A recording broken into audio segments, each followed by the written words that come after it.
Yeah, I think you can chat now. So let us know where you're from. Once again, we're going to incorporate it in the key insights, and we're just going to give 1 or 2 more minutes for people to arrive. And really excited to let you know about everything that we've been through this year, all the insights and so on. So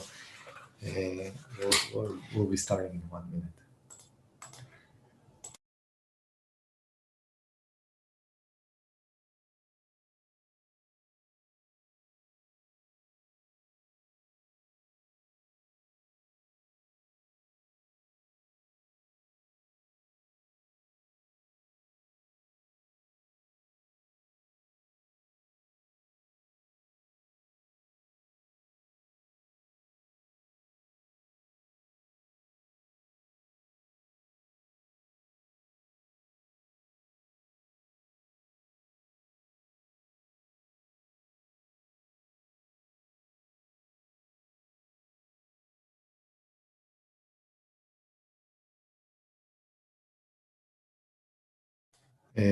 Alexandra, Annika, everyone that asked in the QA, the chat is now open. So try to retry, and it's gonna work.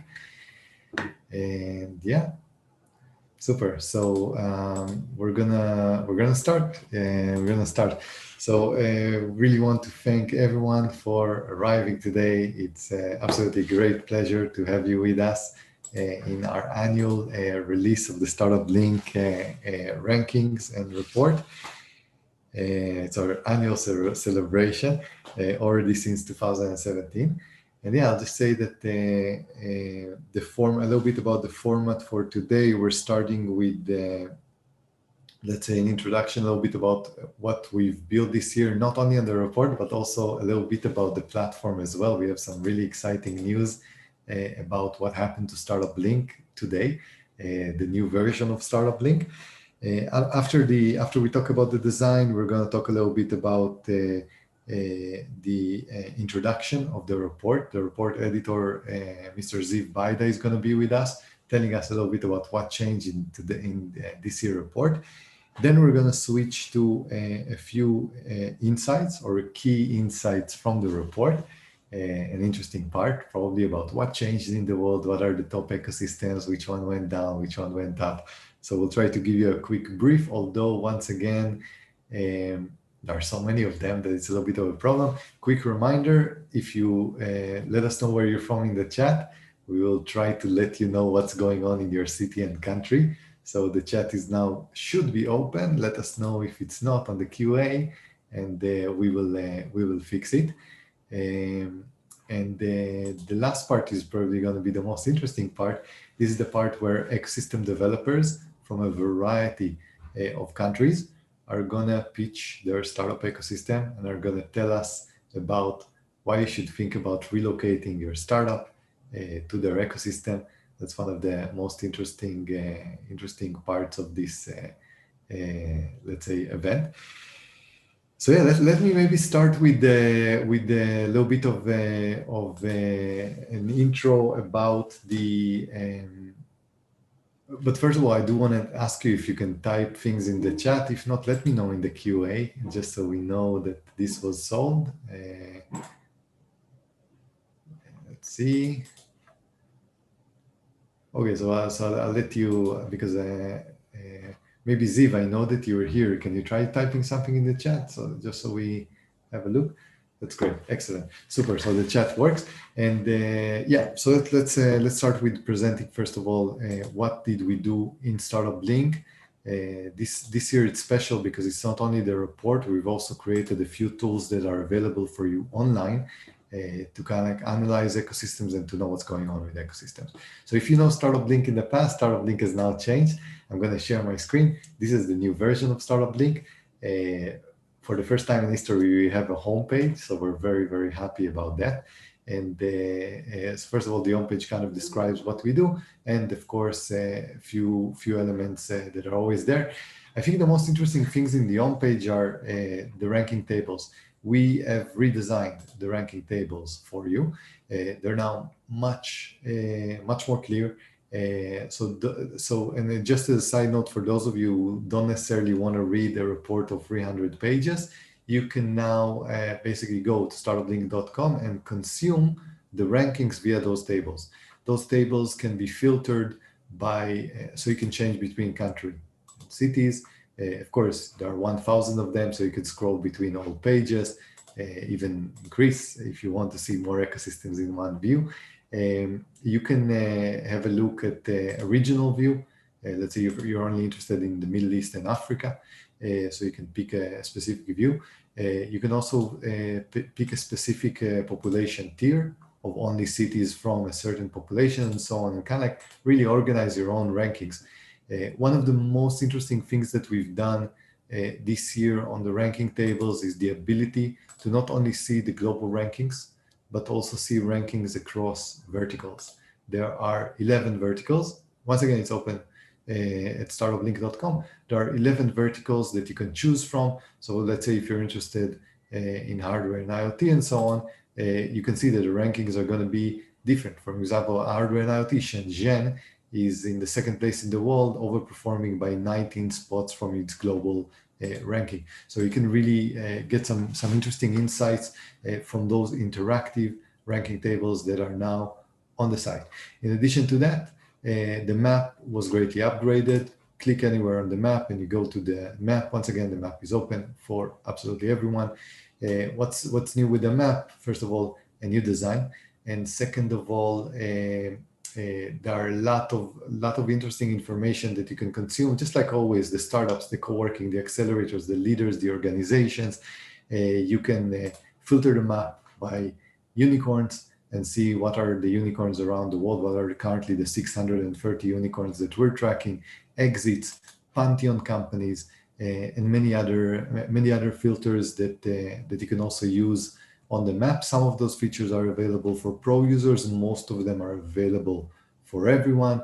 For example, one filter that is available for everyone is the ability to also filter by industry and by other things as well. So you can actually use the map now in a much more interactive way.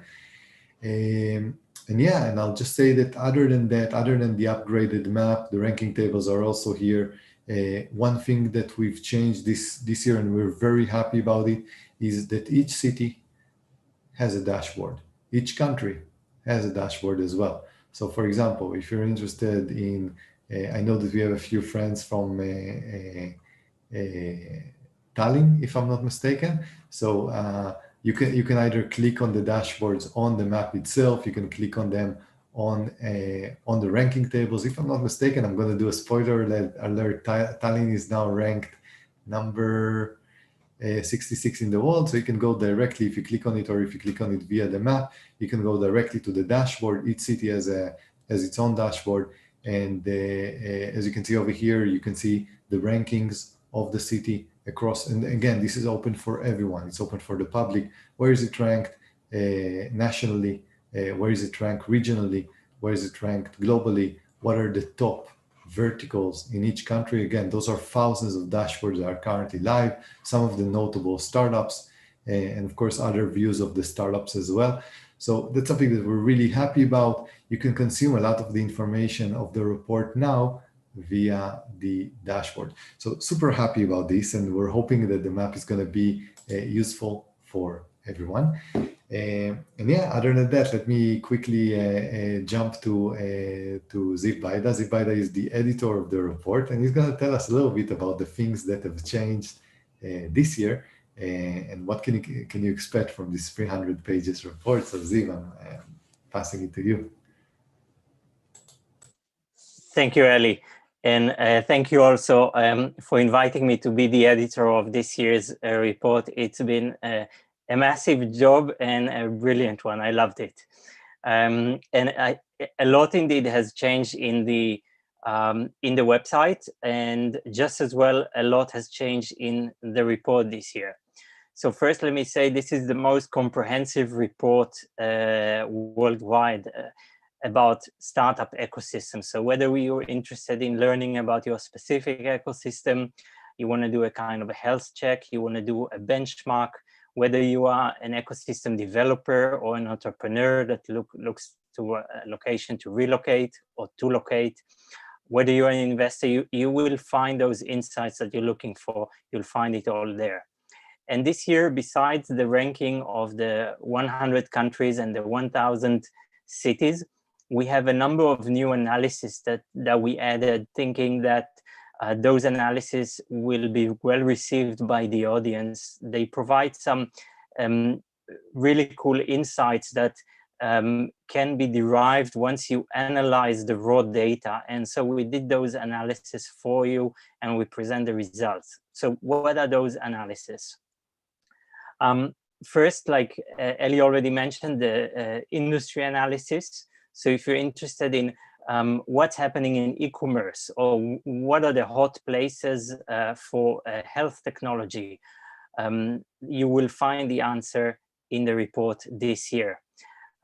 Next, for every country, we provide, besides the results, also what we call notable startups. So those are startups or organizations that we think are worth mentioning, either because they have had great results, or because we think that they're doing something cool, or they're doing something really differently, or because we believe they could be successful.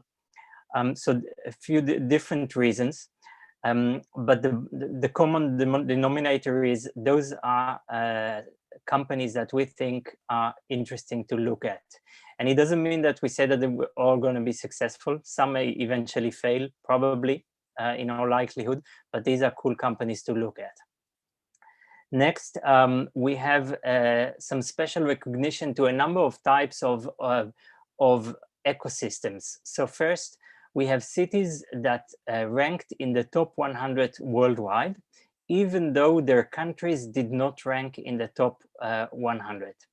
So cities ranked top 1,000 while the country isn't ranked. This is interesting, especially because these ecosystems, they are kind of shining diamonds, because they don't have the whole critical mass of the country, and yet they manage to be successful enough as a city. So give them the credits.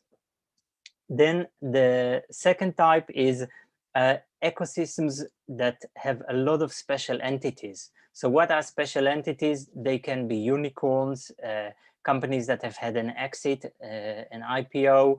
They can be pantheons.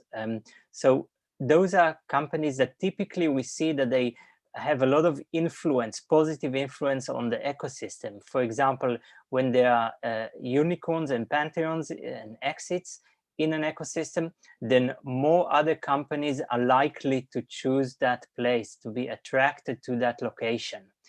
And that's why we provide information about which are those ecosystems that really excel in producing a higher than average amount of those special entities. Now, the next one is countries with many ranked cities. So that's very interesting, because big countries, typically they would have the absolute strength that because they're big, they can produce a lot of city ecosystems. But then it becomes really interesting when you analyze the number of ecosystems produced in a country in relation to the size of the population. And then you see which countries really perform well relatively to their size. And these are some really brilliant shining stars there. And then we have another one that I really like, that's the island cities. So we have a section dedicated to cities that are located in small islands, well, small meaning population of less than 1 million inhabitants, which have managed to produce good ecosystems. So those will be highlighted as well. And you can also compare them based on the tier of the population. So even within the 1 million tier, we broke it down. For example, 100 to 300,000 inhabitants, or between 300,000 and 1 million. And then last but not least, what I want to mention is a section that is maybe my favorite in the whole report. So that is the regional analysis. Now, the regional analysis already existed in the report last year, but this year we did a very cool analysis, which is about comparing how the changes reflect on the regional level in terms of shifting powers between regions, right? So from the startup level, we go up to the city level, then from the city level to the country level. And then when we aggregate the changes on country level, we suddenly see how there is a shift of power sometimes between regions.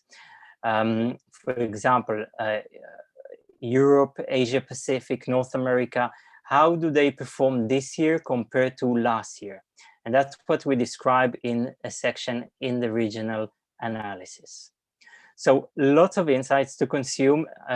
You'll find there the answers that you're looking for. And if you have questions that you will not find the answer to, just let us know. So that's it for me. And I'll hand it over now back to you, Eli, to show the results. Thank you very much, Ziv. It was a pleasure working with you. And yes, let's go a little bit to the results. To do that, I'm going to share my screen.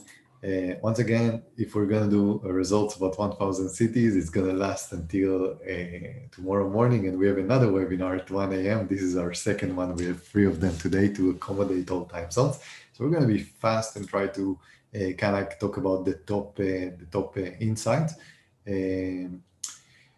Countries. I'm looking at the countries. First of all, as you can see, United States, stable as always, #1, no competition whatsoever.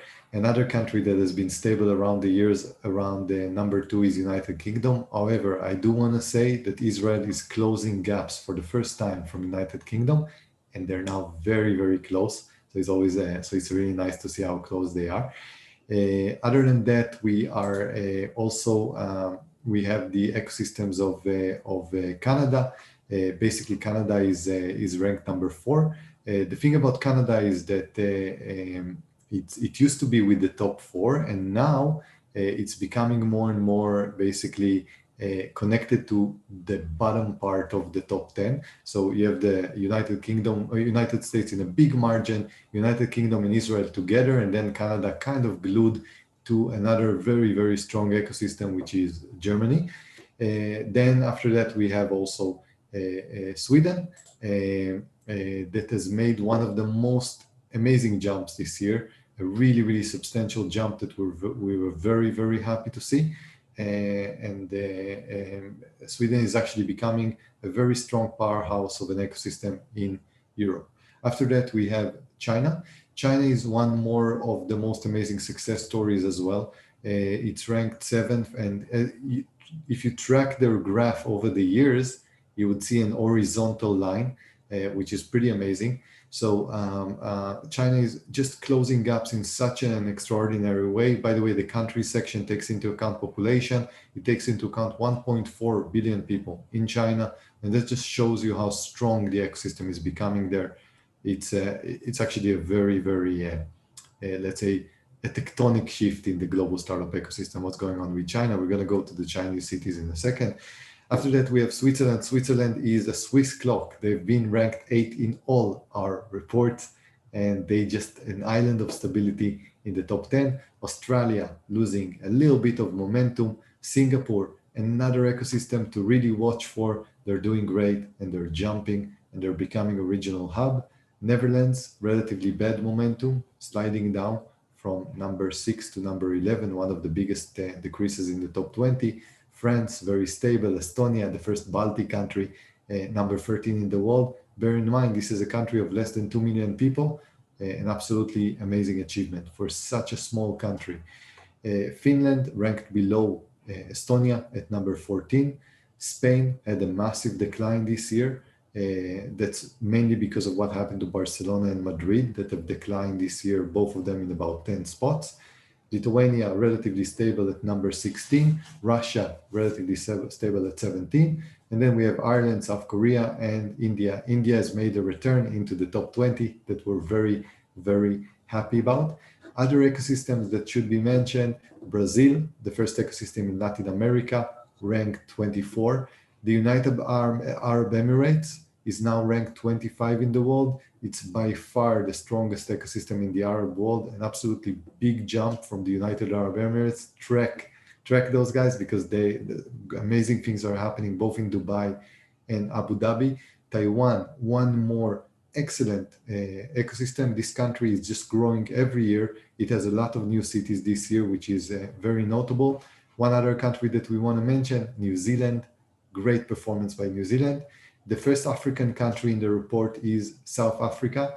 It's the first time that South Africa is now 48 in the world. It's the first time that we have an African country in the top 50 globally. It really shows the potential of Africa to basically be ranked in the top 50 in the world.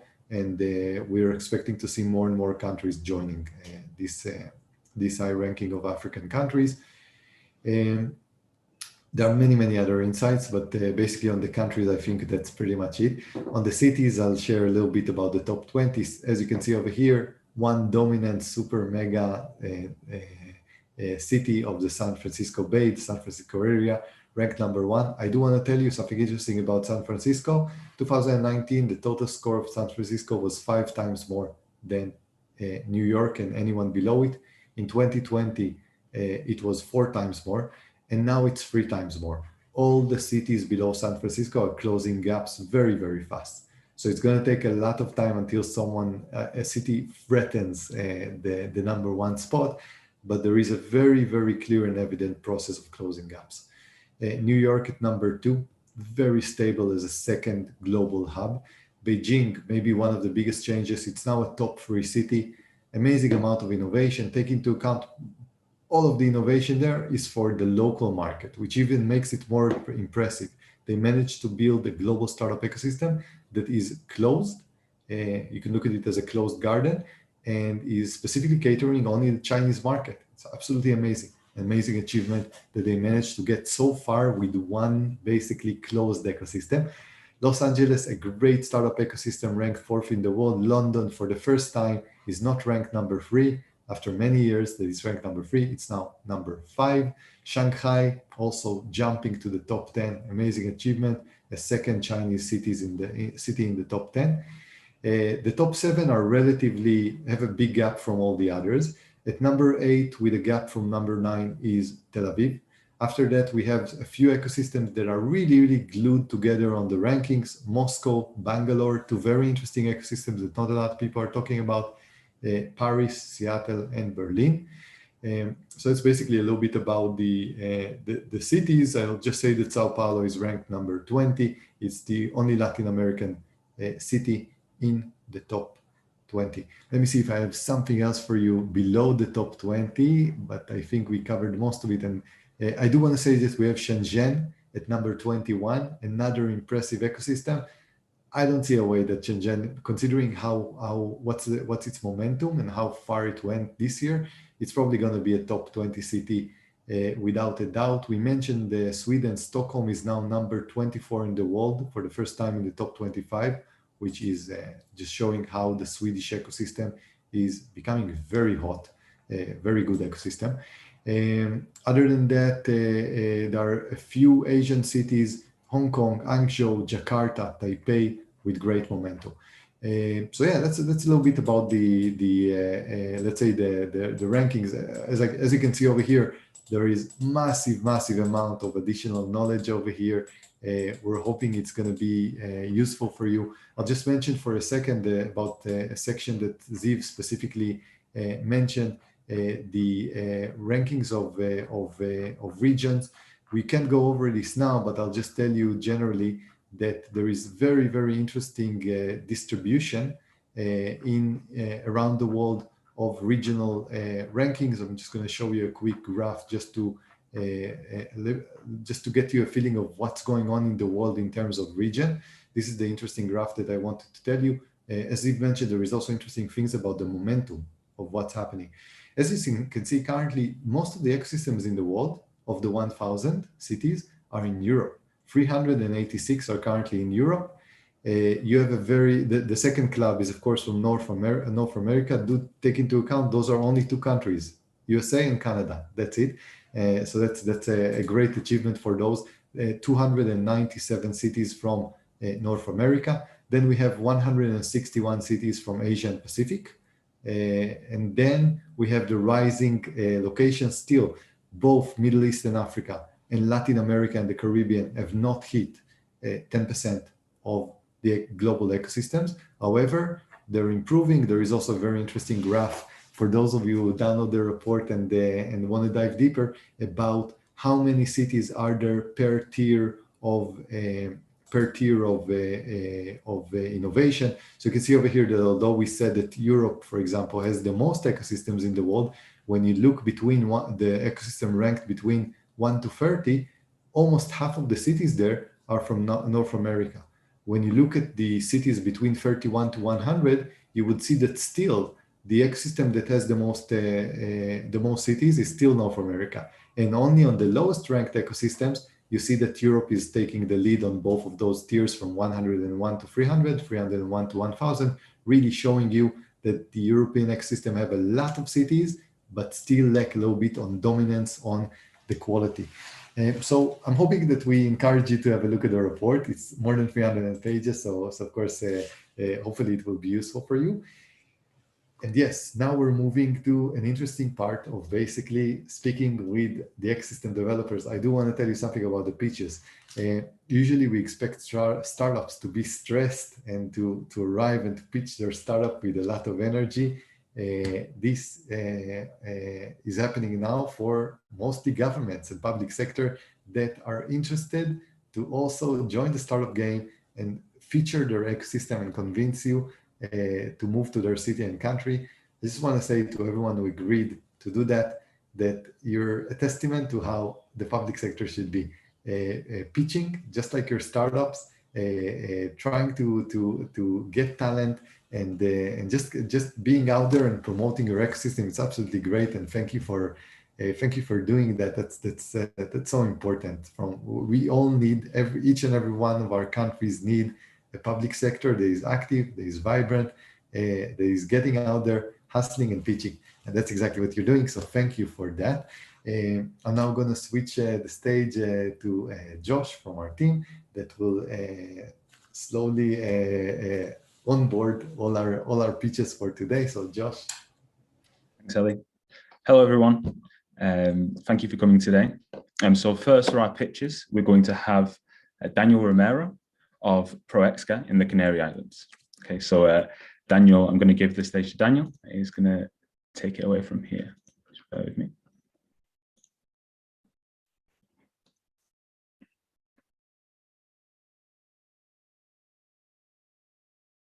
Hi, Daniel.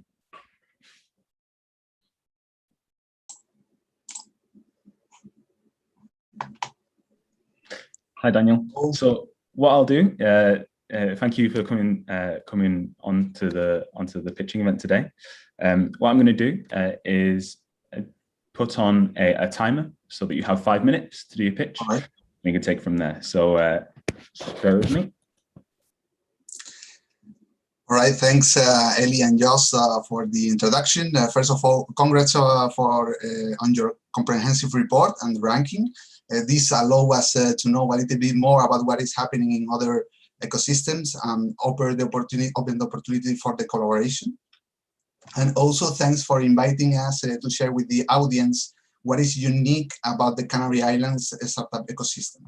Probably the first thought you have when you hear about the Canary Islands is that, okay, it is a paradise, pleasant temperature, friendly people, perfect to live or spend your vacation. And we understand that since we receive over 14 million tourists per year, and our stronger industry is still tourism, and over 10% of the population are expats. However, over the past few years, and even more after COVID-19, we have put a lot of efforts and resources on 3 things: diversify our economy, promoting other strategic industries, promoting innovation and the creation of new startups, and promoting our tax incentives that I will introduce later on to attract more foreign investment to the archipelago as well. Thanks to these efforts, the Canary Island is becoming a relevant regional hub, and now a lot of international companies are looking at the Canary Islands to expand their business. But Why are these tech companies choosing the Canary Islands? I will give you a few insights. The Canary Islands has a booming startups and digital ecosystem with a population of 2.1 million people. We currently have 1,000 IT companies and around 120 active startups. And for those wondering what verticals we are strong, those are software as a service, audiovisual, and gaming. But we have also seen growing opportunities in more deep tech verticals, such as aerospace, renewable energies, and blue economy. Second reason is the large pool of talent. There is this massive competition for talent, which is a problem everywhere, but the Canary Islands have proved the capacity to feed large teams. We have 6 universities that feed the ecosystem every year with more than 5,000 new university graduates, 2,300 of them in STEM fields, which means 41% out of the total. Thirdly, the high quality of life,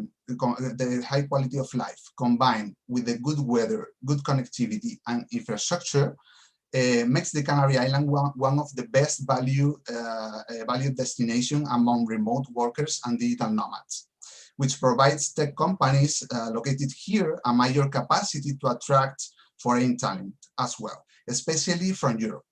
I think Eli knows very well, as he has been twice in the Canary Islands as a digital nomad.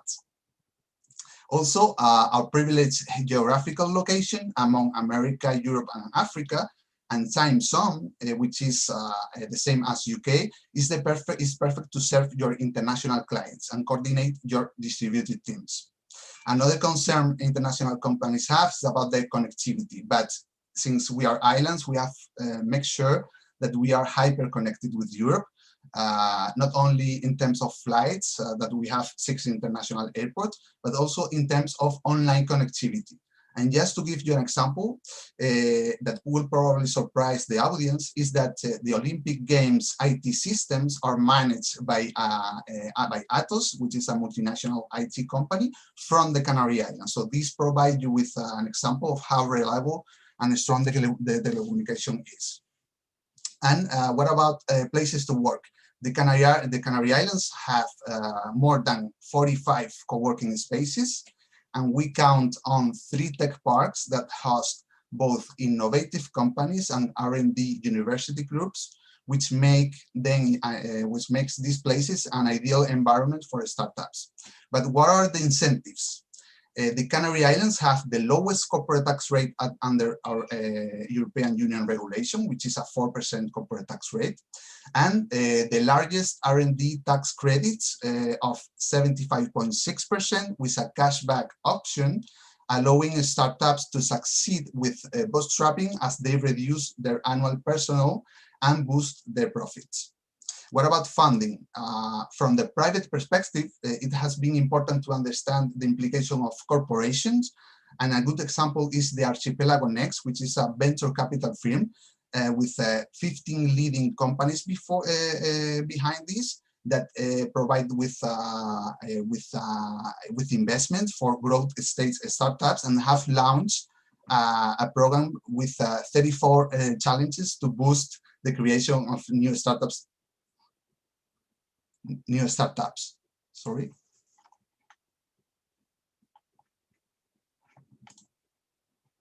And what, I don't know if I should keep speaking or maybe find the last sentence that is most. I can just say that I've been in Canary Islands twice, and all right. I just love this place. But yeah.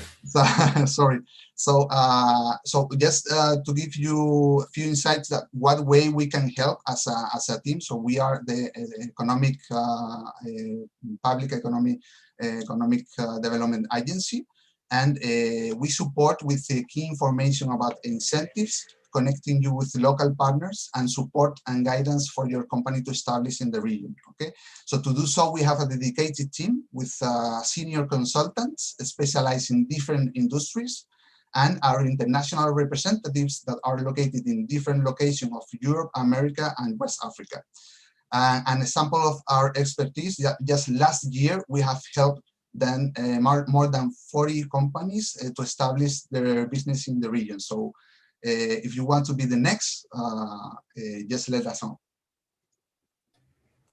Thank you, Daniel. And as Josh is bringing our next speaker, I'll just say that one of my favorite ecosystems in the world and places in the world is Canary Island. It's absolutely a beautiful place, and I really hope to see how the innovation is gonna become a major engine of growth for the economy. And you guys in Forex are doing excellent work. So thank you, Daniel. Thank you, Eli, for your work. And a pleasure to be here to pitch our ecosystem. Absolutely, and to surf as well next time, but yes. Hopefully I can come at some point. Thank you, Daniel. Next, we're going to invite on Milton Cabral, who will be presenting the Cape Verde startup ecosystem. Hi, Milton. Are you hearing me now? Yeah, we can hear you. Yeah, perfect. We can't see you though. I don't know if you're looking to share. Sorry. And now? Brilliant. Well, thank you, Milton. So Milton's going to present to us the Cape Verde ecosystem. We are going to start 5 seconds.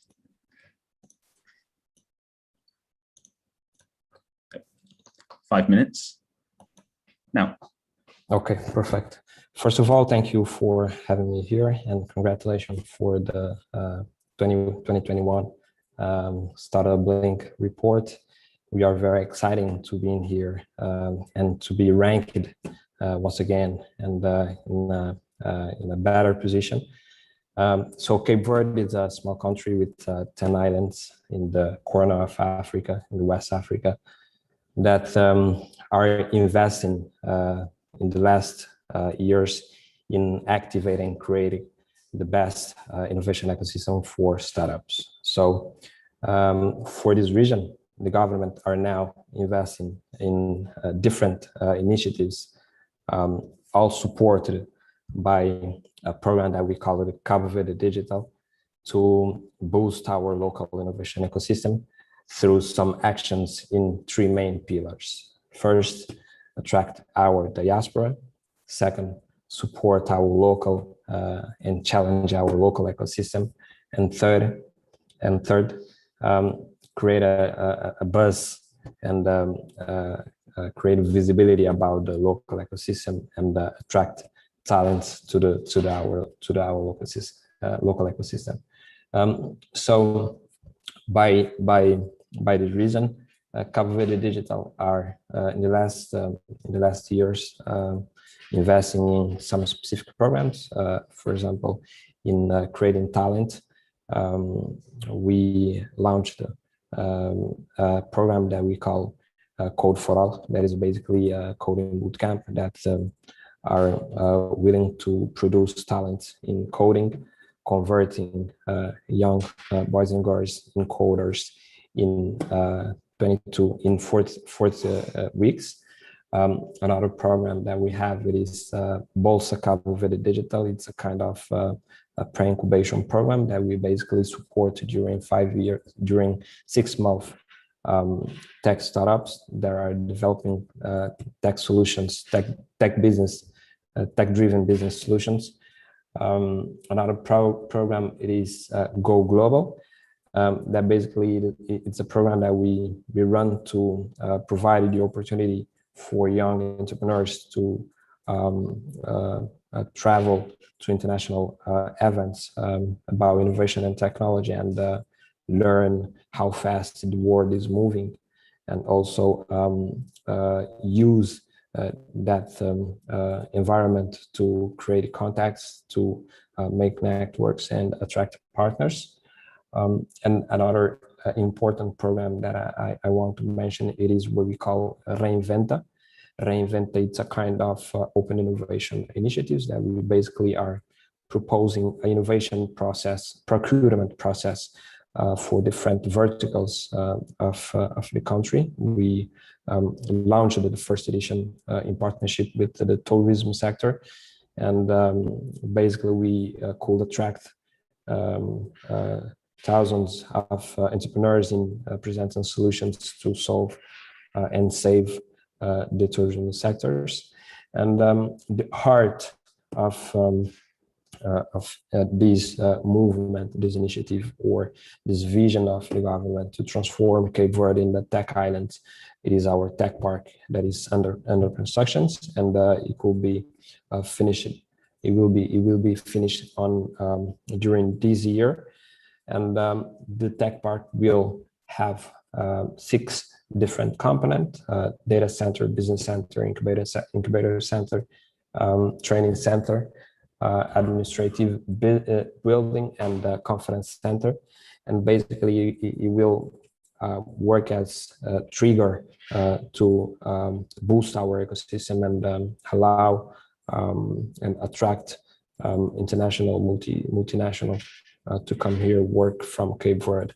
And the last one, remote work visa. It's a huge program, that our last program that we launched last year, that basically we are inviting all of you there are willing to work close to the sea and from the islands to the world. So you are welcome to come here to Cape Verde. We have a very supportive environment, very open-minded peoples, and waiting for you to support your business here from Cape Verde to the world. Thank you. Thank you very much, Milton. Brilliant. I believe that Ellie has also been to Cape Verde as well. Visiting. Yes. Ellie is our best guest. Yes, I'm going to visit again now that COVID is hopefully over. I recommend to everyone to have a very good look at Cape Verde. Cape Verde is a developing ecosystem with probably one of the most interesting public sector initiatives that we've ever seen. I told Milton that we're copying some of their policies as we're doing consulting in other ecosystems. It's honestly cutting edge what you guys are doing there, and with Cabo Verde Digital and all the efforts there. So definitely congrats on all the achievements and the growth this year. I'll just maybe just mention to everyone, because we haven't done this about the topic of about the let's say the performance of Cape Verde. I'm going to share it quickly with you. So Cape Verde is now ranked 87th in the world. It jumped 4 locations. It's ranked 3rd in West Africa and 9 in Africa itself. And it has it's in marketing and sales is one of the top 50 countries around the world. In software and data, it's number 66. So an incredible ecosystem. And once again, Milton, congrats on your success. Thank you, Eli. It's very important to receive your feedback, your outside feedback, a person with a wide perspective about world ecosystem, and this is a kind of inspiration for us to keep pushing to our ecosystem. Thank you. Thank you.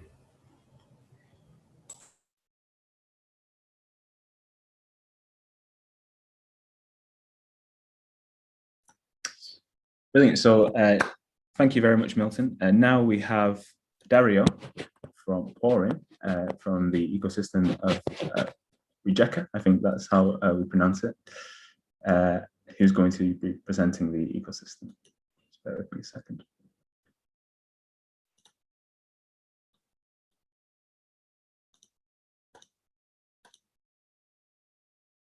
Just before Dario gives us his brief, I'll just mention a few insights about the Rijeka startup ecosystem.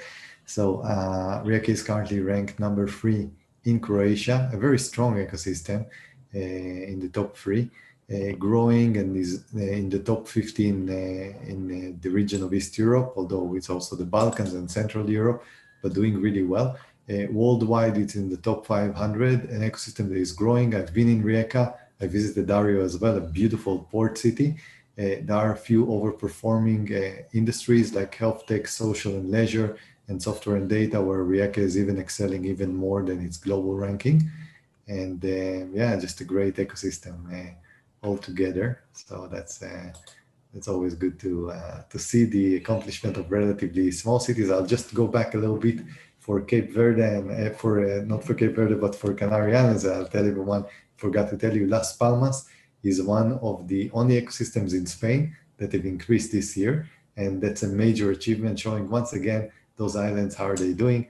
And now we're switching to Dario from a port city, a beautiful port city of Rijeka. Hey, Dario. Thank you for a nice introduction. Can you hear me well?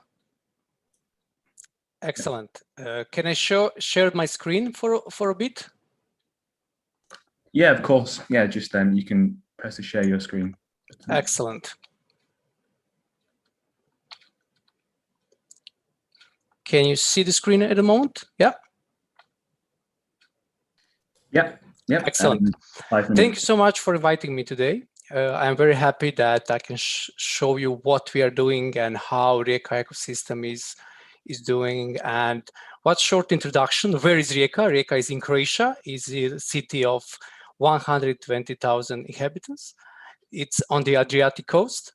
As Eli mentioned, we have a lot of ports that can support ecosystem in different ways.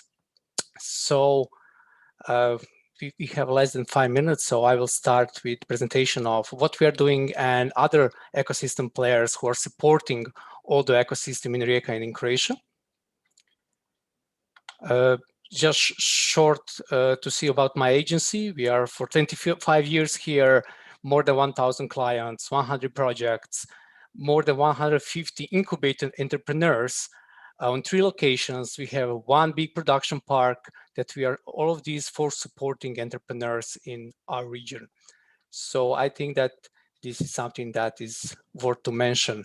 The new production park that Eli saw when he was here, but just the building, not the infrastructure, because this was not done yet, was a big production park with industrial 3D printers, 3D scanners. That was how it was looked like before. And this is how it looks like now.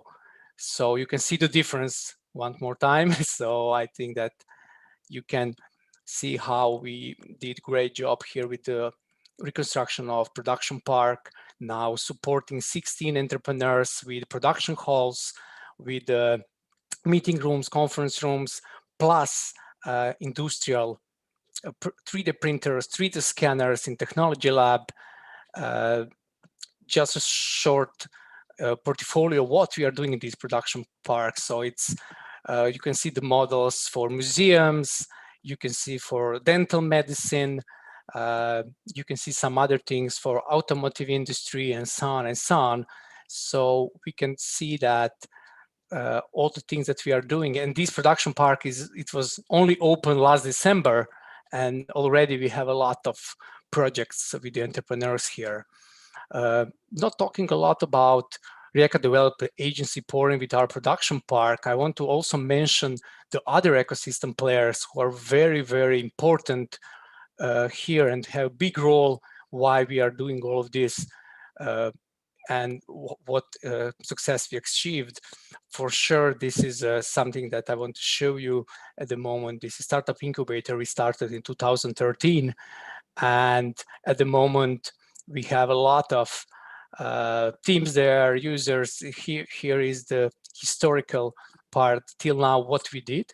But at the moment, we have 6 finalists in 12th generation, and demo day is very, very soon. So Startup Incubator, then Smart 3. This is a smart city competence center that we are helping the city of Rijeka to be more in the trends of smart cities. Another important ecosystem player is a Science and Technology Park, STEP 3, which was founded in 2008. It's helping to spin off university projects to the companies and to help them to market their services and products. And one of the things that hopefully will boost our ranking more in this rank is new infrastructure on 2,700 square meters and will be open in 1.5 years. This will be the big incubator for creative technologies and industry, IT industry. just to show you a little bit how it would look like. And we are thinking that 90 SMEs will have direct help there and their places. What else? Just showing you about this project. So Energana project will have 3 models: Internet of Things, artificial intelligence, IoT, second model about the gaming, then the video production, photo and films. And this is something that currently is missing. So we are putting all this in order to fulfill requirements from the market, from entrepreneurs in our region. So Production Park Torpedo was because we didn't have a place that they can do prototyping or small series of products. And we say, hey, if we will bring that here, now we are bringing another thing to our region. For the end, we are increased for 23 spots since 2020. In 2019, we increased 73 spots. At the moment, Rijeka ranks the number 3 in Croatia and 42 in Eastern Europe. Thank you so much for listening to me. And if you have any questions, feel free to ask in the question tab. Thank you.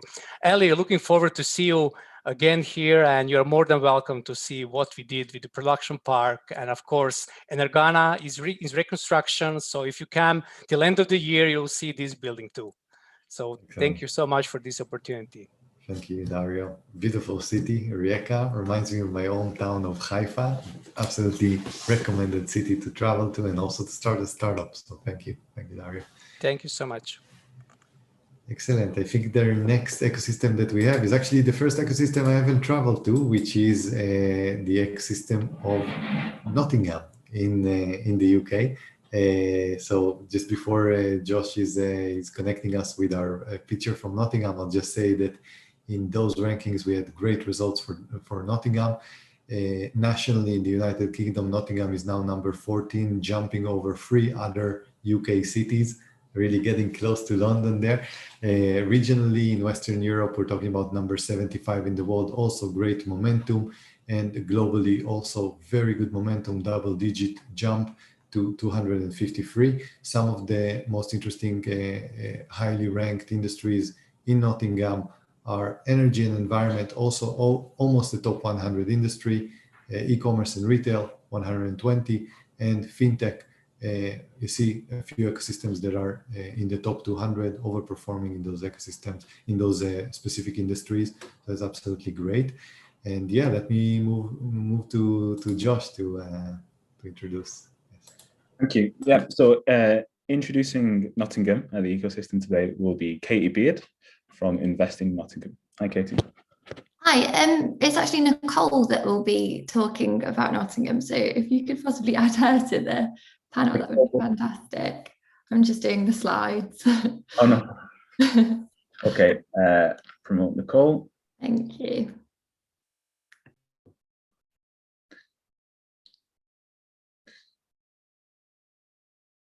Hi, Nicole. Hi, how's everyone doing? Good, good. Thank you for coming today. So you'll be introducing us to Nottingham. So you have 5 minutes from now. Okay. Thank you very much. So, hi everyone. I am Nicole Nduweni. I work as a business expansion specialist at Invest in Nottingham, and we are the contracted investment agency for Nottingham. Our city is a leading business destination in the UK, and we get to promote our offer to businesses and investors all over the world. If you want to expand your business in our city region and beyond, Nottingham is definitely the place to be. If you don't want to trust the voice of a woman paid to say this, then speak to all the businesses that have started, scaled, and continue to excel in our city. To make the transition smooth as possible, we provide a range of dedicated support services to help companies through each stage of their relocation and their growth. So before I tuck into all things startup, tech, and all things Nottingham, do get in touch if you have any questions or wish to get more information. So a bit about Nottingham.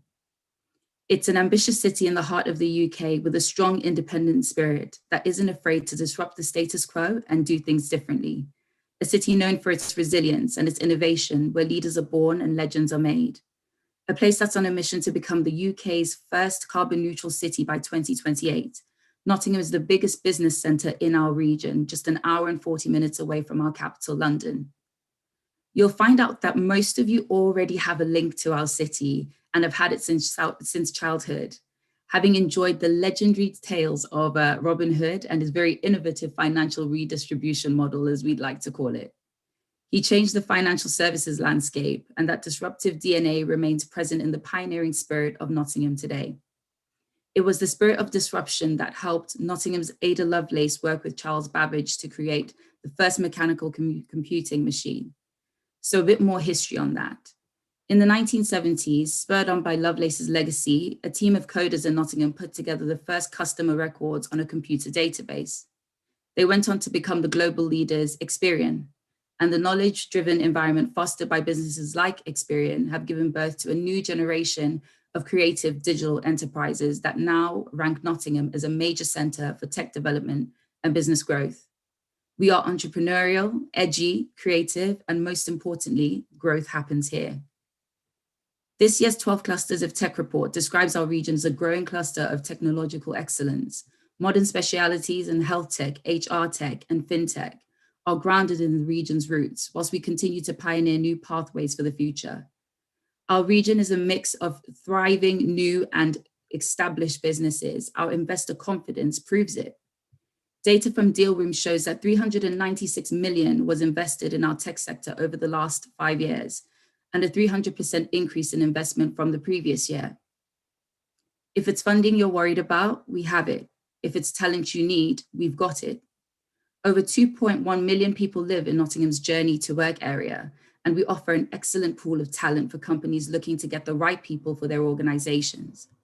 30% of our population is under the age of 30, and we've got one of the youngest cities in the UK, with over a third of our workforce under the age of 30, many attracted to Nottingham by its exceptional quality of life, which I can definitely attest to enjoying. The city boasts a high-skilled workforce, with over a third of people living here being educated to degree level and above, mainly thanks to 60,000 students that study at Nottingham's 2 universities. Our universities have long-term collaborative partnerships and research projects with brands like Fujitsu, Siemens, PepsiCo, and Santander, working with companies that are well-known, such as the BBC, IBM, Microsoft, Unilever, and many more. Nottingham's digital tech sector contributes over 2.5 billion in the local economy and employs over 36,500 people. It has grown by 30% in the past 5 years. We are home to global players such as Experian, Capital One, Boots Walgreens Alliance, GoDaddy, MHR, and they sit alongside fast-growing companies such as Oprah Finance, NSEC, and Unidays. We can all agree that a growing tech sector needs a supportive ecosystem to ensure businesses can start and scale, and organizations can innovate and collaborate. Within Nottingham, we've seen our ecosystem grow and evolve at an exceptional rate to provide the right support mechanisms for businesses of all shapes and sizes. We have the workspaces, funding streams, talent development initiatives, and world-leading research centers. If you leave with one thing today, leave knowing that Nottingham has all the building blocks your business needs to grow and thrive here. This is just a snippet of what opportunities our city has to offer. But as mentioned earlier, please contact us to get more information and a copy of our new 2021 tech brochure. That's it from me for now. And thank you so much all for your time. And I genuinely look forward to hearing from you. And Ellie as well, I look forward to seeing you in Nottingham. Thank you, Nicole. This has been one of the most beautiful presentations we've seen. The graphics are amazing. So congrats on this, and looking forward to Rive as well. Looks like a very good momentum ecosystem with so many benefits. So thank you very much. Good. I think that now we can move to our next ecosystem, and we're switching to Canada this time, which is absolutely great. Let me share my screen and tell you a little bit about the next ecosystem.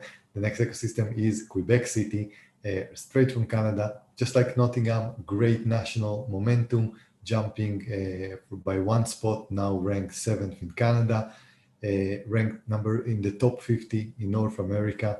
Not many people know about Quebec and how dominant the ecosystem is and how much potential there is. And also globally ranked 125, I will tell you that many of the Canadian cities this year did not have such a great momentum. Quebec City is a great example of an ecosystem in a very good momentum. So we're happy to see this. A little bit about the verticals from the vertical ranking that we published for the first time this year. Energy and environment, number 52 in the world, really overperforming. Social and leisure, 56. Sounds like a really fun city because of social and leisure. And also in the top 60 globally in software and data, some very, very strong verticals that we see here. And Josh, let me pass it to you. Absolutely. So today, promoting or presenting the Quebec ecosystem, we have Paulina. Hi, Paulina. Hi, everyone. Can you hear me? Can hear you very well. Very well. Thank you. First of all, congratulations for the report. We appreciate the work StartupBlink is doing, and thank you also for the opportunity you gave us to share the ecosystem from Quebec City region. So I'm with Quebec International, the economic development agency from Quebec City. Just in a few words, Quebec is the capital of the province of Quebec in Canada. We have a population of 800,000 people. Our city has a rich technology entrepreneurial ecosystem of hundreds of startups in diverse range of fields. We have a lot of video games startups, IT startups, lab science, and health technology startups as well. The city has also a unique expertise in optic photonic, food processing, fintech, clean tech, as well as artificial intelligence. Quebec City was also ranked one of the top 10 innovation cities in North America. And I could also say that our ecosystem is very deep tech oriented. We have a lot of innovation platform that brings together industry and research. It has the Quebec City Technology Showcase Program, Innovation Consortium, Quebec City's incubators and accelerators network and co-working places, entrepreneurs in residence programs, venture capital funds, and the government is working hard to put Quebec City on the map. There are a lot of funding available from the city, from the municipality for startups and incubator programs, and also a lot of programs from the federal and provincial government in Canada. There are major attractive programs and tax incentives here in Quebec, and another interesting thing to know is that in Quebec City, we also have a highly skilled workforce. 20% of the population had training in a high-tech field.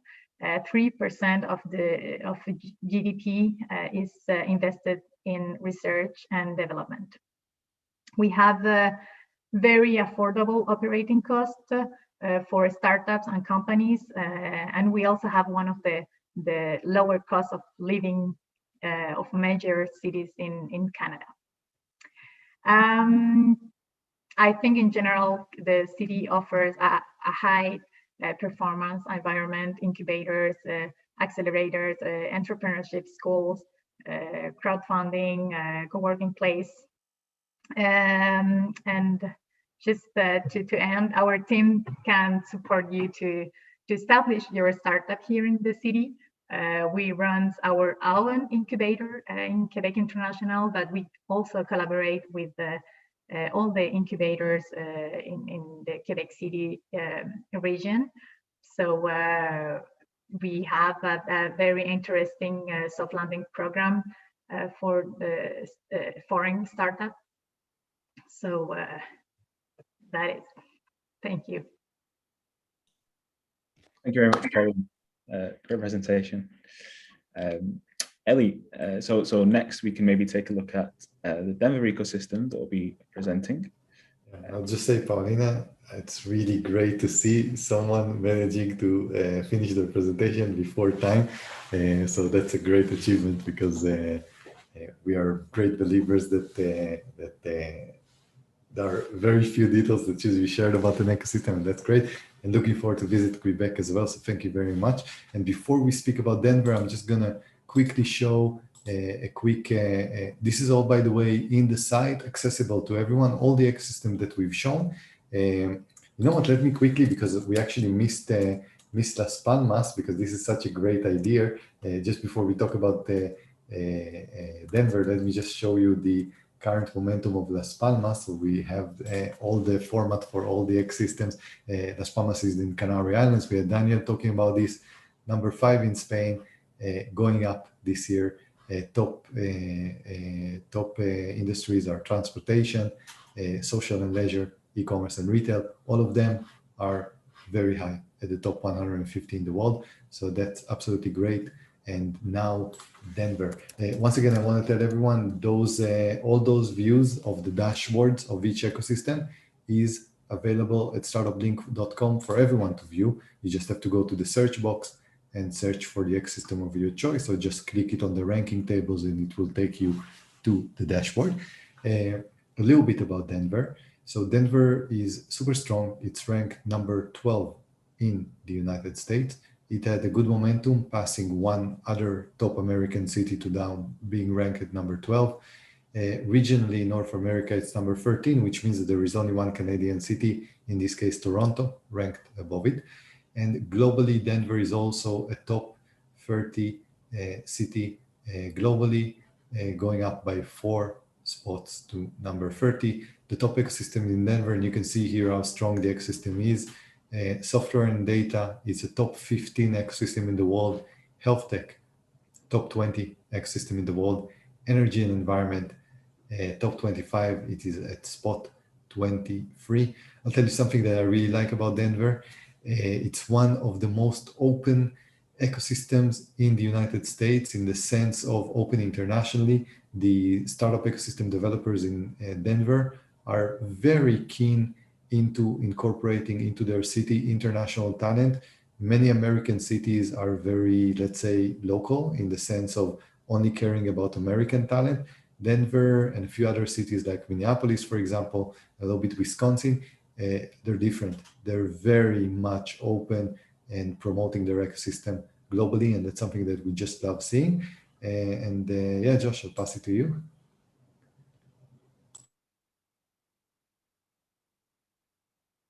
You're on mute, Josh. We can't hear you. Hi. So thank you, Ellie. Today, presenting the Denver ecosystem, we have Tim Martinez. Hi, Tim. Hey guys, thanks. Ellie, thanks for all those good words. I'm glad that it didn't take part of my 5 minutes, but I appreciate all the good things that you said. We look forward to having you come visit us here in Denver and just showing you all the cool things that we had to offer. And earlier, I think you talked about how the public sector needs to become a little bit more risk-taking. And so I'm going to take a risk here and try and show a video, and we'll see if that works. It's a 2-minute video. Yeah, that works great if you share your screen. See if we can do that. Do you see the screen? Yep.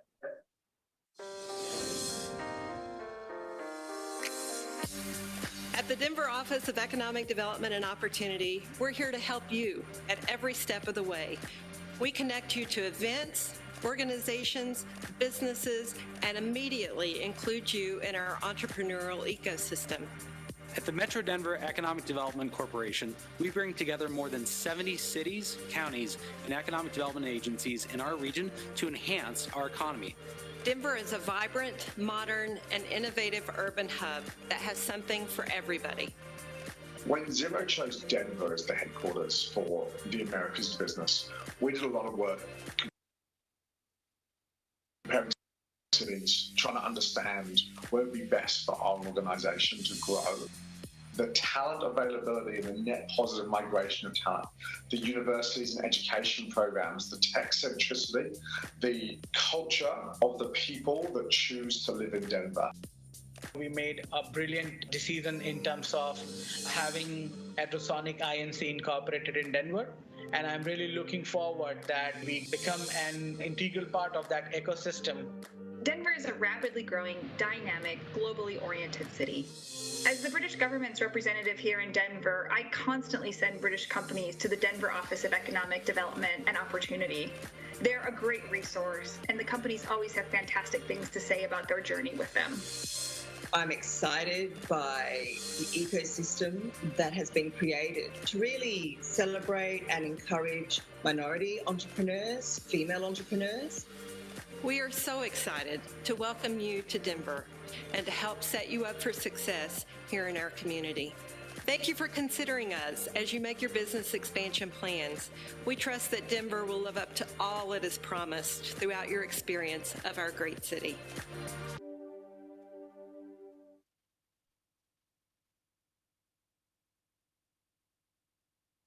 So that was great. We just finished that video last week, and so this was the perfect opportunity to be able to utilize that. So thank you for allowing us to do that. And I am going to go ahead and share my screen again for a quick video, PowerPoint.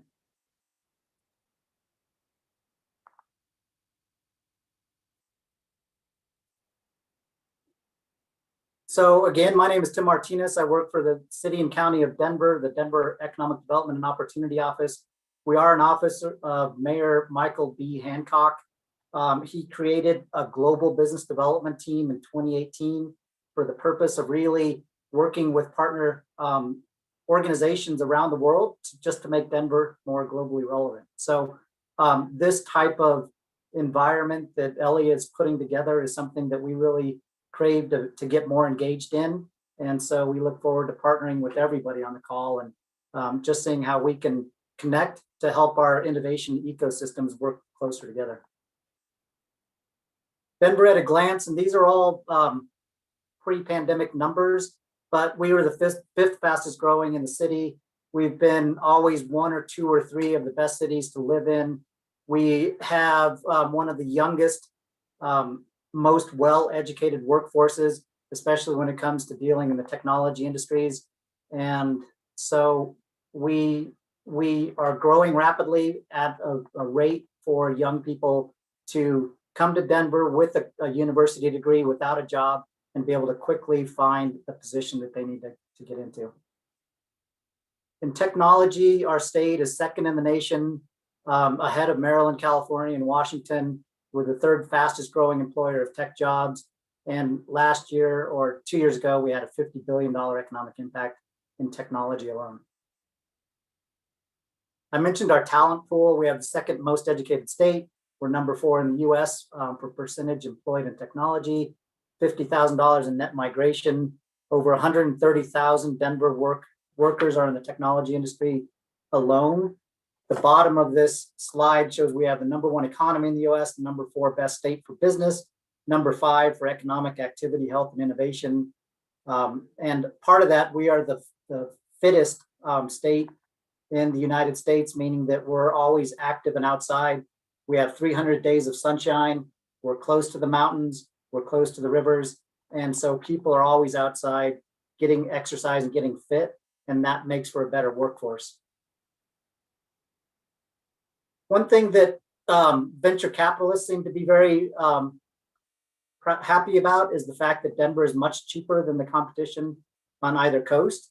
And the reason that's good is because they've all opened up an office, or many of them have opened up an office in Denver. And as they invest in companies, they prefer to see them extending their runway as opposed to paying for real estate. So when you compare Denver to San Francisco, New York, Los Angeles, some of those other cities that might be a little bit higher than us on this list, you're seeing that they're paying much more money for companies to expand there. Some quick resources that our office provides. We have a Denver global landing pad for soft landings in the United States via Denver. This year, because of the pandemic, it's a 7-week virtual program. It provides all the education support, networking, introductions that a company would need to do well in the United States. We're currently accepting applications, and this session will begin in late August. I encourage you to reach out to your scaling companies and look to them to apply. And we are looking for companies from all over the world to really make this a diverse, healthy cohort to go through. Concierge services, at any point, your companies can contact us and say, hey, how do I get a registration? How do I get a license? I'm interested in getting funding. How would I go about doing that in the United States? We have expertise and we can help answer those questions. And for companies that have committed to landing in Denver, we'll actually do a soft landing roundtable based on the company, their size, and their industry. We'll bring in resident local experts to sit down and have a pretty in-depth conversation about how they can succeed in the United States. And finally, Denver Startup Week is the largest free entrepreneurial event of its kind. It occurs from October 4 through 8. This year it is going to be virtual, but all the networking activities are going to be live. And the really cool thing about this is a startup from another country can come to Denver, meet immediately 24,000 of their new best friends, learn everything they need to know about how to launch in the United States in a couple of days, and have a lot of fun because there's breakfast burritos in the morning, happy hours in the afternoon, and it just is a good time all around. Our team is small but mighty. We have a 3-person team: Stephanie Garnica, Vanessa Simsek, and myself. And we encourage you to email any one of these email addresses and be in contact. And with that, Ellie, Josh, I'm done. Thank you very much, team. Your experiment of the video actually worked, so congrats about this as well. I know, thank you. It's good to take risks, great, excellent. So thank you, and we're off to the next ecosystem. The next ecosystem is going to be the ecosystem of Montreal in Canada. So let me quickly just show you a little bit of data about Montreal. Let me find my browser. There we go. So Montreal is one of the strongest ecosystems in Canada. We're talking about the third in Canada. It's a top 50 global ecosystem at number 46. By the way, Canada is blessed to have 3 ecosystems in the top 50: Toronto, Vancouver, and Montreal. Regionally, in North America, it's in the top 20. So that's also a great achievement. The strongest verticals of Montreal are energy and environment, ranked 25 globally, hardware and IoT, ranked 35, and fintech, ranked 37. So great achievements for the ecosystem of Montreal. And off to you, Josh. Thanks, Ellie. So today, representing the Montreal startup ecosystem, we're going to have Lawrence from Bonjour Startup Montreal. Hi, Lawrence. Hi. Hi. Hi. The sound is all right? Yeah, we can hear you well. Perfect. So, 5 minutes starts. Yes, absolutely. I'm going to share my screen as well. We have a little presentation for you guys. Thank you for having me today. I'm going to talk about the startup ecosystem here in Montreal. And I don't know how to share my screen. Okay, no, I'm good. Perfect. Okay, no, it's not working. It's a new computer, so I need to set up everything. What a catastrophe. Okay. Oh, no. Okay, I'm going to go freestyle, no presentation. It's going to be great. So Montreal is the metropolis of the province of Quebec, based in Canada. I'm a project manager for a nonprofit called Bonjour Startup Montréal. Our goal is to facilitate the creation, the growth, and the visibility of Montreal startups and the startup ecosystem.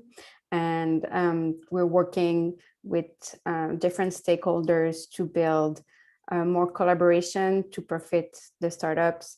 And we're working very hard to position ourselves in one of the best ecosystems to build and grow your company. So we're a young ecosystem compared to Toronto or Vancouver, but that makes it more exciting for startup because they really have their say in the ecosystem and they can really influence how the ecosystem is developing. So a little bit about Montreal. Montreal is a great strategic location, both for the European market because of our tie with France mostly, and the North American market. We are around 90 minutes or less by air from New York, Boston, and Toronto, and we have great deals with like economic deals with a lot of countries.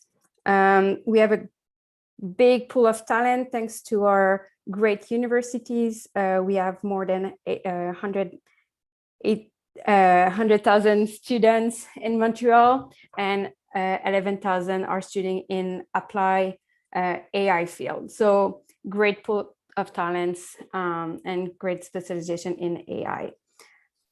Montreal is the most affordable metropolis in North America, so it costs way less than New York and Toronto to live here. There's a lot of tax credit available for entrepreneurs to develop their companies. Finally, we are a very open, secure metropolis. We are known for our friendly and we are open to diversity.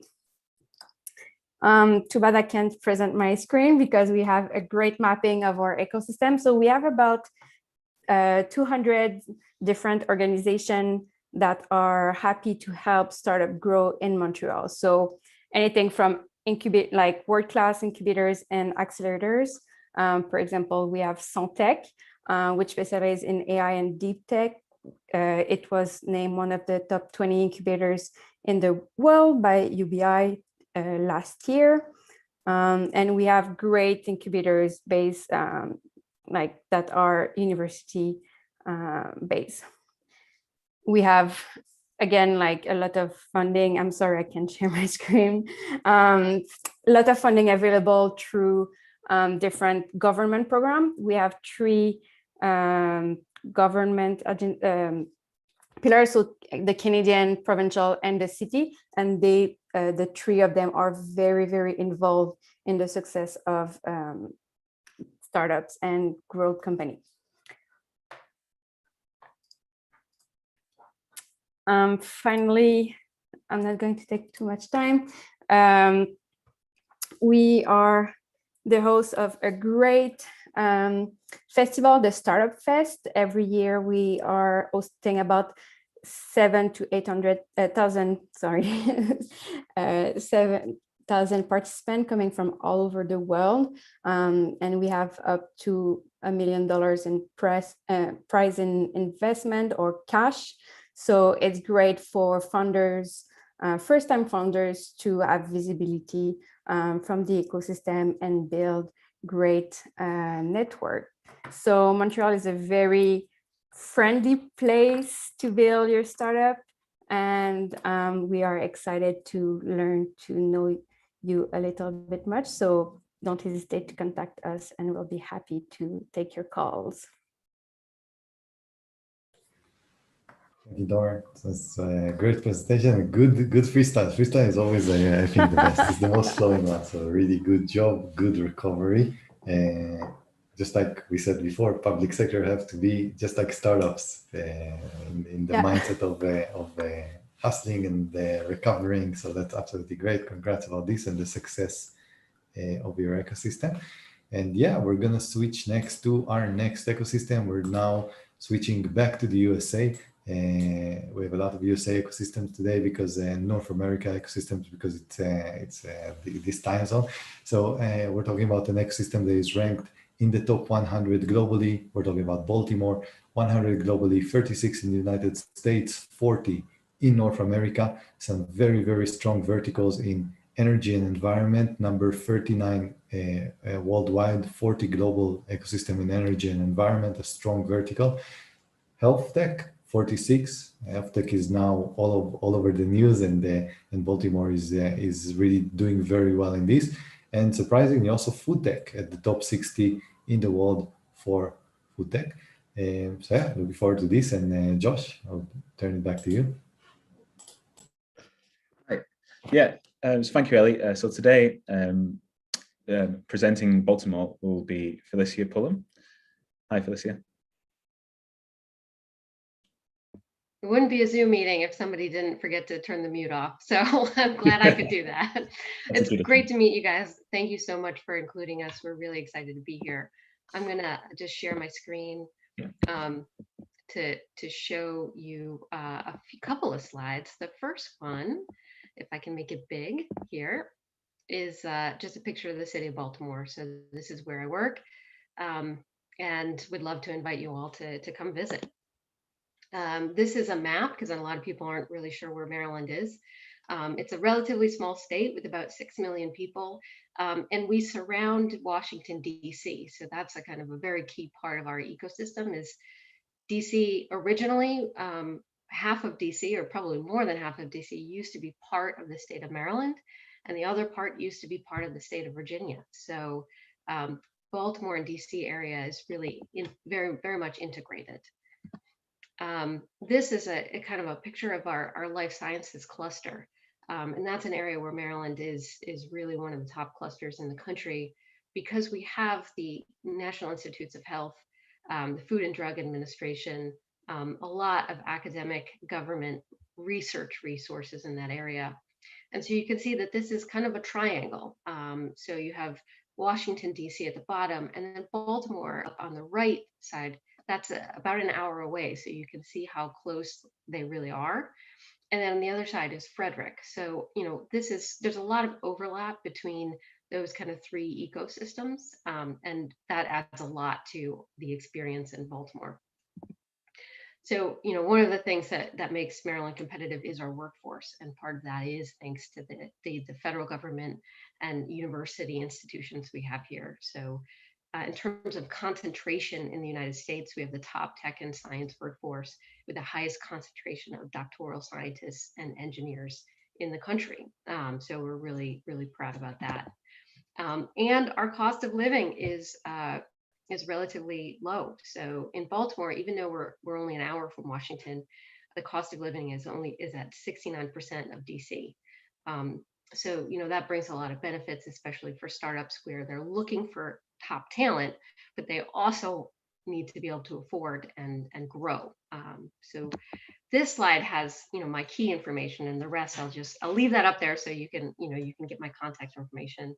And then I'll say a few words about the innovation kind of areas that we focus on in Baltimore.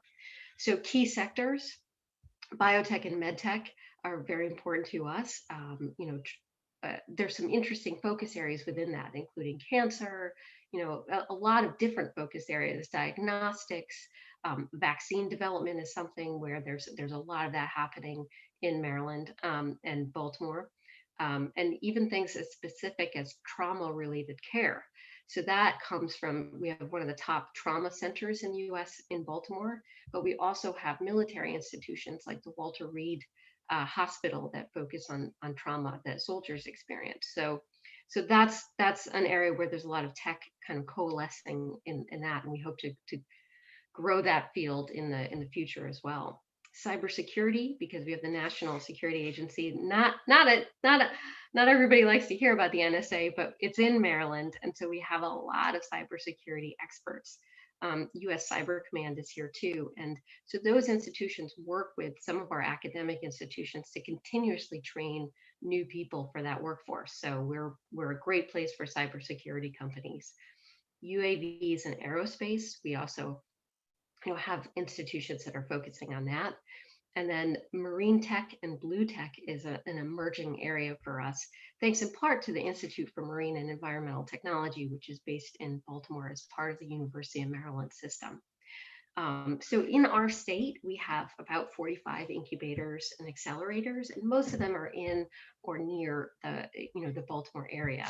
And we actually just launched about a week ago a new soft landing program with about 15 of the top incubators, so it's kind of a statewide Maryland soft landing program where the state of Maryland is partnering with the local incubators to provide services specifically to foreign startups to help them enter the US market. So that's something we're really excited about. And some of the areas where we have, in some of the incubators that we have, one of them is the Fast Forward incubator system, which is affiliated with Johns Hopkins University in Baltimore. And Johns Hopkins actually spends more on research than any other university in the nation. And so some of that is on things like cybersecurity, but they also includes medical technology. And I see that I'm running out of time, so I'll also throw in Quantum as our Quantum Startup Foundry, Harbor Launch with the Institute of Marine Environmental Technology, and BW Tech and other sort of specialized incubators. We're always happy to match people with the right place for them. And so, did I run out of time, or did the timer restart? It's been restarted automatically, but it is a run out of time. Okay, well, thank you very much, and I really appreciate the opportunity. Excellent. Thank you, Felicia, and really great ecosystem in Baltimore. So good stuff, and congrats on your success. Good. We're moving on to a beautiful and very interesting small country that I had really a lot of fun to visit. We're talking about Estonia. Yeah, let me just tell you a little bit about Estonia. As you can see over here, it's a country of 1.3 million people, but still ranked in the top 15 globally, number 13 in the world. The first in many regions, first of all, Eastern Europe, although it's the Baltic region. They're also first in the Baltic. They're ranked very, very high in the Nordic region as well. So absolutely great performance from this country. Once again, so inspiring, only less than 2 million people, and still absolutely great performance. Very good branding for this ecosystem. As for verticals, look at these. There are some very interesting verticals over here. Transportations, fintech, marketing and sales, all of them in the top 10. Super strong ecosystem. That's the map of the sampled map of the Estonian startup ecosystem. Of course, those are not all the startups. It's only about 10 or 20%, but still such a good quantity in such a small country. Estonia has two cities in the rankings. The first one is Tallinn. Tallinn has managed to keep its position at number 66 globally, considering this has been a year where many Asian startup ecosystems have jumped. It's actually absolutely a great achievement.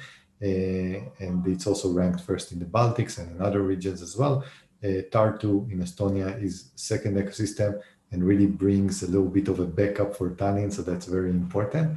So good stuff from Estonia. And Josh, let me pass it to you.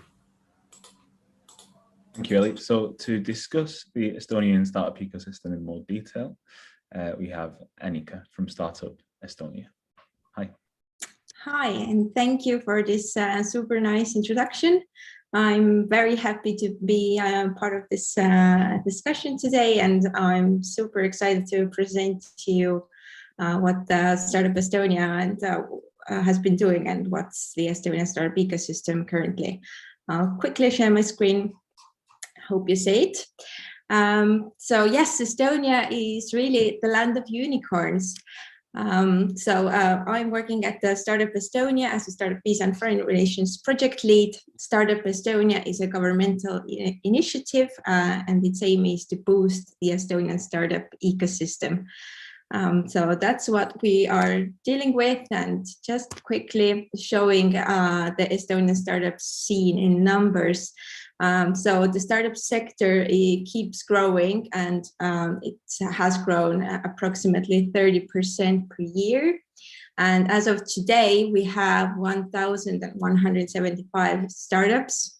Estonia is a very small country. We have only 1.3 million inhabitants, so these numbers are really great compared to the population. Yes, we have created a lot of jobs in this sector. We can even say that every 89th person works is somehow related to Estonian startup workforce or is connected with startups.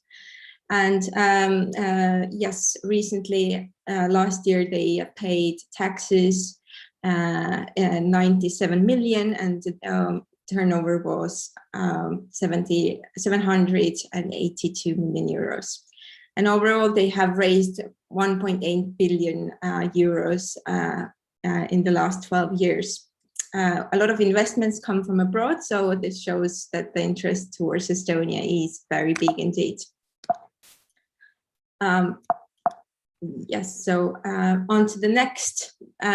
One of the reasons why we think that Estonian startups are so successful, one of the reasons is that we have a lot of unicorns.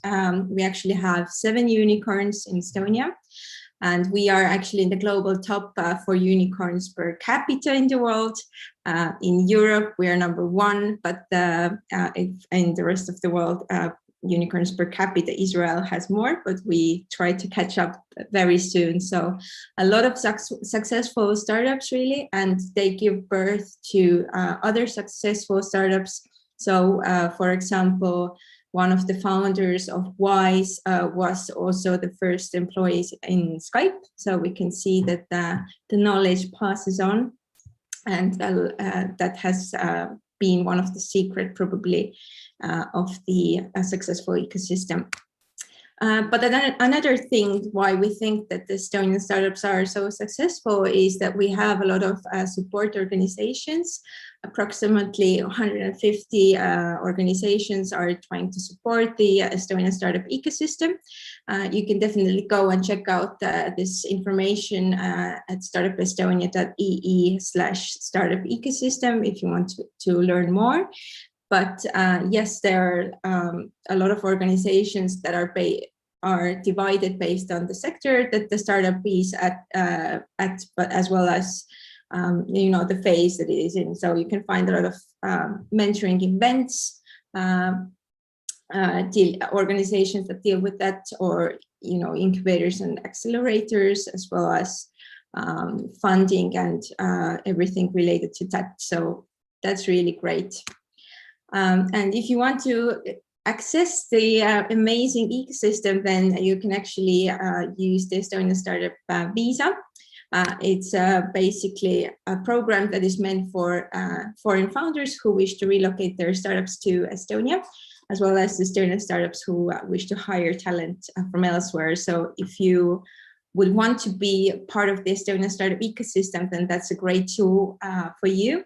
Altogether, already over 2,800 people have relocated to Estonia, and they have come from all over the world, from Russia, Iran, Turkey, and India, for example. And it gives you the ease of access to the rest of the European markets, of course, as well as to the access to Estonia. So Estonian market itself is definitely too small for your startups, but in order to be part of the amazing Estonian startup ecosystem, then that's definitely something that you can look out for. And through Startup Estonia, you can access actually the highest level of government officials, as well as C-level business people, and VCs, of course, as well. Yes, it's Estonia. That's probably the good side of being so small, is that you can get actually into the table and have a cup of coffee with, another successful founder of a unicorn, for example. And then definitely check out the Estonian Startup Database. There you can find, it's the most extensive overview of the Estonian startup sector. You can go on and get more insight of the startups if you want more information regarding that. And make sure to follow us on all the social media channels. StartupEstonia.ee is our website. And if you have any specific questions, I will be happy to take them. My email is listed here. So thank you very much, and it's been a pleasure to be part of this fantastic group of people today. Thank you. Thank you, Annika, and congrats once again on the success of your ecosystem. Good stuff. Good. Now we have a question. Is there anyone else left to pitch? We're not sure about this. If there is, and we forgot someone, please raise your hands on the Zoom chat, and we will promote you to become a presenter. I think we have Istanbul left. So let me quickly, as we're promoting Suleiman, just sharing a little bit about the data, about the Istanbul startup ecosystem. That's going to be our last startup ecosystem of the day. So let me quickly share my screen, and I'll just tell you that Istanbul is ranked first in Turkey, of course. Regionally, in the area of Eastern Europe, it's ranked 4th, 69th in the world, jumping 11 spots. So Istanbul has a great momentum. The best verticals in Istanbul, according to our rankings, are transportation and e-commerce, both of them in the top 50, education at number 53, an ecosystem with so much potential. So it's exciting to see that it finally got back on a positive momentum. So super happy to see this. And Josh, back to you. Thanks, Ali. So yeah, today we have Suleiman. Good to see you again, Suleiman, to represent the Istanbul startup ecosystem. Thank you, Joshua. Thank you, Eli. Hi, everyone. Happy to see you all. I hope everybody is okay. First of all, congratulations on the report. It's really an amazing work. It's good, very good to, of course, to see that Istanbul is scored in a more positive ranking as our ecosystem matures, because we see Istanbul is 11 rows up. Thank you also for this opportunity to include us in this year's report and in this context, as well as to present our ecosystem. My name is Süleyman. I'm working for Istanbul Development Agency. Istanbul Development Agency is a public body working for the socioeconomic development of Istanbul. In this regard, entrepreneurship, we have supported 70 projects like incubators, accelerators, startup centers, etc. Apart from these project supports, we have conducted a new in this year fund of funds mechanism called addressing VCs with a $30 million budget. So if you let me, I want to talk about a bit Istanbul and startup ecosystem. Let me share my screen. Istanbul is the biggest city of Turkey. It's very unique city connecting the continents and also civilizations throughout the history.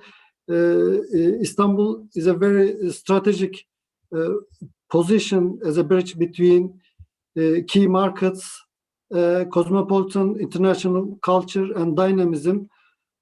Istanbul is also a major hub for business, air transportation, finance. Therefore, it lies at the heart of Turkish economy.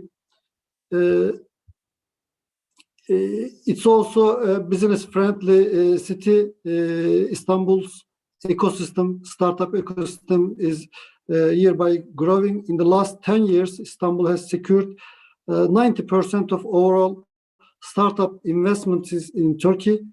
Last year, Istanbul startup ecosystem has given birth to 2 successful unicorns, Peak Games and Getir. Peak Games is the first unicorn among the gaming sector in Turkey, and Zynga acquired it $1.8 billion. Getir is also another unicorn, Turkey's most successful delivery startup model. It has received investment from big investors. Some of them are from Silicon Valley. Thus, it's pushing its value approximately $7.5 billion. It's planning to enter the US market, and it's on the way to becoming Decacorn. Here in Istanbul, we have nearly 60 universities, 28 active incubators, 37 accelerators. Istanbul's ecosystem has witnessed the rise of current rapidly evolving ecosystem.